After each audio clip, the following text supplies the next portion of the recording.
Cette occasion-là est une occasion très importante pour les populations de Yoff. Yoff est resté pendant très longtemps sans ambulance. Autrement dit, en cas d'urgence, on s'appuyait effectivement sur la logistique des communes environnantes, notamment Ouakam et Ngor.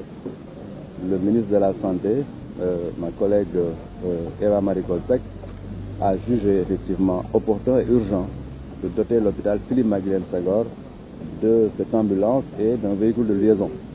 Vous comprenez donc que c'est une occasion extrêmement importante pour les populations de Yoff parce que un centre de cette dimension-là méritait effectivement cette logistique qui est une logistique extrêmement importante pour la survie des populations. Donc vous comprenez toute notre satisfaction à recevoir donc cet appui logistique du ministère de la Santé. Mais en plus de cela, nous avons profité de cette occasion pour poursuivre notre politique de promotion de l'école yoffoise.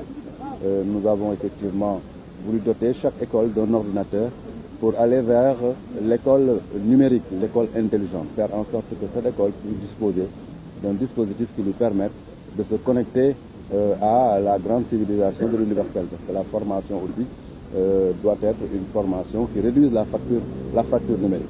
En plus de cela, la commune, à partir de ses fonds propres, a donné au centre Philippe Maguilène Senghor un don de médicaments d'une valeur de 6 millions.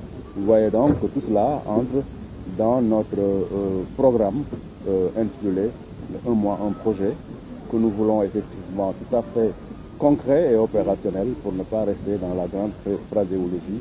Et nous voulons effectivement des actes sur le terrain. Il ne s'agit pas à ce niveau-là d'aller dans des logiques, j'allais dire, budgétaires. Hein. Des fois, il y a des projets qui ne nécessiteront même pas effectivement de sortie d'argent.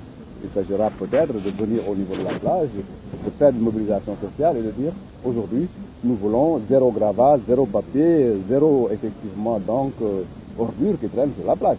Ça, cela nous semble être un projet. Même si ce n'est pas un projet tangible au sens matériel, c'est un projet de mobilisation sociale pour les populations. Vous voyez donc que notre approche est véritablement une approche d'une gestion de proximité qui permettent effectivement aux populations de sentir l'utilité et l'importance d'une collectivité locale. Non, il y a des projets qui sont en cours. Nous sommes en train de réfléchir sur la modification du plan de circulation à l'intérieur de Yoff. Nous estimons en réalité que dans une très petite commune comme Yoff, il ne doit pas y avoir d'embouteillage interne. Donc, ne serait-ce que ça, c'est effectivement un projet. À partir de ce moment, les Tata seront effectivement donc bien organisés au plan de leur parking pour nous permettre, nous, d'avoir une commune fluide. Ça, c'est un chantier.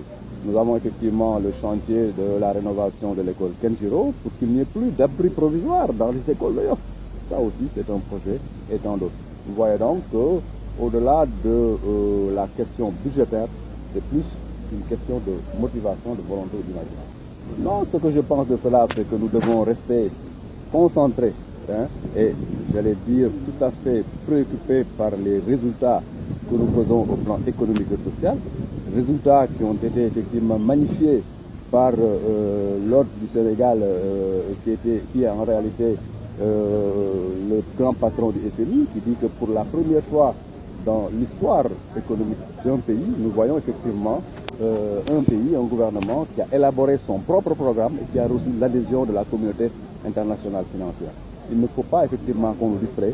Les Sénégalais sont tout à fait majeurs, vont nous juger effectivement sur les résultats économiques et sociaux que nous ferons. Mais bon, ce que Maître Abdoulaye Wade est en train de faire est tout à fait compréhensible. Il s'agit effectivement d'une réaction par rapport à une situation de famille. Mais la gestion d'un pays doit être, j'allais dire, au-delà de ces considérations, doit transcender donc le sentimentalisme purement familial. À ce niveau-là, je crois qu'il faut qu'on soit prudent. Laissons la justice faire son travail. Nous sommes dans une république. Chaque maillon de la république a effectivement un pouvoir qu'on lui a confié. C'est à la justice qu'on a confié ce dossier-là. Nous, en tant que gouvernement, en tant que politique, nous devons effectivement simplement de temps en temps apprécier la situation, mais nous ne devons pas faire d'interférence et puis gêner l'évolution de l'art. Il n'y a pas de... Non, je crois que la spéculation et l'analyse politicienne est permise. Mais depuis que nous sommes là, nous démontrons à la face du monde et à la face des Sénégalais que nous sommes en train de travailler sur la base de résultats concrets vécus par les populations. Nous ne parlons pas, nous travaillons et nous montrons au Sénégal les résultats. Vous voyez donc que cela n'a rien à voir avec la stratégie populiste. Je crois que les Sénégalais peuvent effectivement retenir que dans notre démarche, il n'y a rien de populiste. Nous sommes tout à fait réalistes, tout à fait concrets et c'est cela effectivement donc la perspective d'émergence sur laquelle nous voulons inscrire notre pays, le Sénégal.